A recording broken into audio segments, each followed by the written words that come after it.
मेळघाटातील कुपोषण रोखण्यासाठी आणि बालकांच्या आरोग्यासाठी रात्रंदिवस झटणाऱ्या अंगणवाडी सेविका आज स्वतःच्या हक्कासाठी रस्त्यावर उतरल्या आहेत. धारणी तालुक्यातील अंगणवाडी सेविकांनी पंचायत समितीसमोर जोरदार धरणे आंदोलन केले. वारंवार मिळणारी आश्वासने आणि प्रशासनाचे दुर्लक्ष यामुळे या रणरागिणी आता आक्रमक झाल्या आहेत.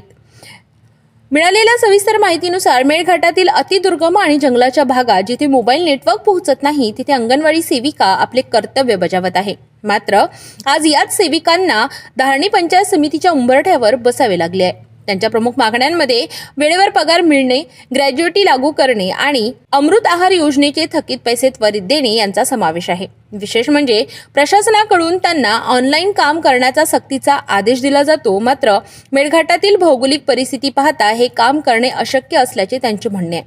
शासनाने दिलेली आश्वासने हवेत विरल्याने केवळ शब्दांच्या खेळात आम्हाला अडकवू नका अशा भावना यावेळी व्यक्त करण्यात आल्या. अंगणवाडी सेविकांचे हे आंदोलन म्हणजे केवळ मानधनासाठी दिलेला लढा नसून तो त्यांच्या अस्तित्वाचा आणि आत्मसन्मानाचा लढा आहे. प्रशासनाने आता तरी याकडे गांभीर्याने लक्ष देऊन मेळघाटातील या सेविकेंना न्याय द्यावा हीच अपेक्षा व्यक्त केली जात आहे.